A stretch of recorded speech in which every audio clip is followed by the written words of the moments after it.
Hei, salutare tuturor, sunt 33 și bine la primul meu vlog. Da, este un vlog cam ciudat. Voi prezenta livada mea. Cred că n-a prezentat nimeni așa ceva, dar nu contează. Nu uitați să vă abonați, să dați un like. Și da, vă voi prezenta livada mea. Aici cred că este un prun. Mereu copacii ăștia mici au prune multe.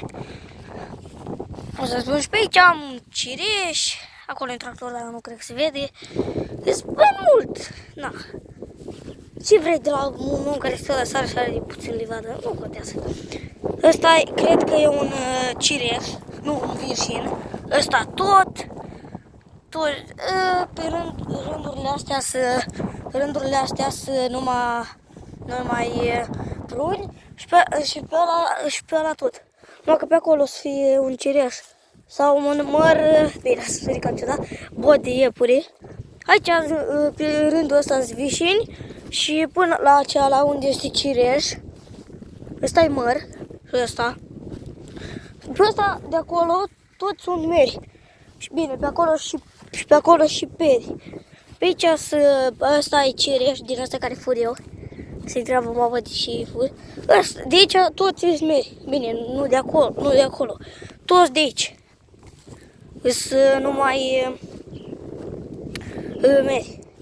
Restul ăștia spruni, tot. În afară de ăștia de aici, astea două. Nu știu cum ar fi. Astea două rânduri, ceva de genul. Acolo e. Stați să dau cu zoom. N-am cameră, cine știe ce. Filmez și eu cum pot. Acolo e ferma la un vecin al meu, nenea Mihai. Ăsta e frumos, domnul Păr. Doamna Pășatul, mă. Pe acolo parcă a trecut un tractor. Acolo. Bine, casa aia nu, ca să fie ciudat. Acolo sunt prietenii mei. Bine, un prieten care e din oraș, nu contează. Azi am spus că nu pot, filmez vlog pentru voi.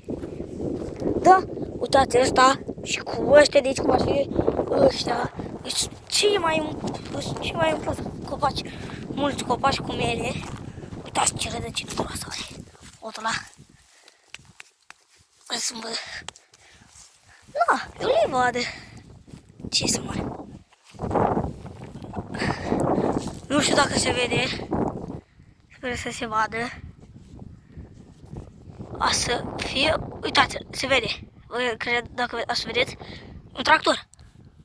Acolo discul e la pământul meu. Luțărna mea. Bine, aici am fost căpșuni. Numai că.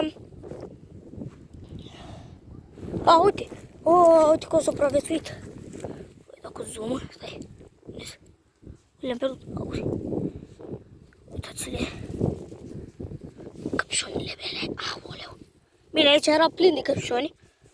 Veneam în fiecare zi și mâncam de aici. Dar nu. Căpșuni cum ar fi vara. Bine, acolo e o grămadă de gunoi. Nu contează. Și ăla e vecinul meu, Ghețău.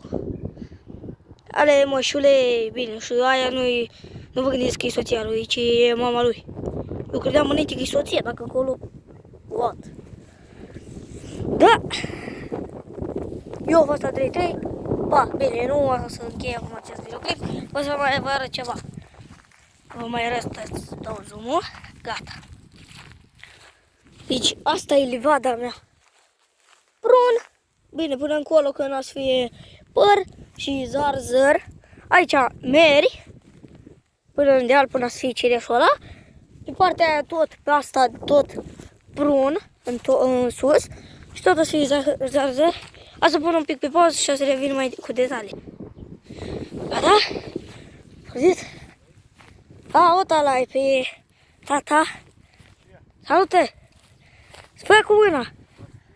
Fă cu mâna! Apasă like! Bătrân, apasă like! Ce faci, bătrâne? Da? Aici copacii mei. Da, cealaltă taticu, așa îi zic eu, bătrânul. Nu că e bătrân. Hai că tare mulți ani are. Ăsta, din câte cred eu că e un măr golden. Bine, face mere, nu golden. Deci asta e botă de iepure. Ar fi, cum zic eu, la fund, nu zic la cur, la fund are un fel de bot, ceva. Ăsta e un fel tot măr golden. Ăsta e tot măr, tot golden, am luat mulți mări golden. Ăsta e zarzăr. Aici scrie Iulia. Să se focalizeze.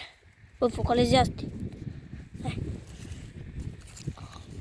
Ăsta e un Iulia H26, nu contează. Sponsorizați-mă. Da, ăsta. Bă, deci ăsta și cu ăla de acolo, nu știu dacă se vede. Ăla de acolo, sunt copacii mei preferați. Deci, bine, chiar am mâncat măr bot de iepure. Bă, deci atât de bun. Dacă mă întrebați. Unde ești, mă? Unde ești, mă? Autai. Tractorul, bă.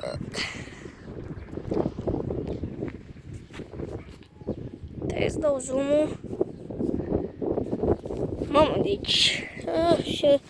Da, bine, nu... Chiar videoclipul ăsta a fost cam, cred că... ciudat, dar, na, am prezentat livada mea.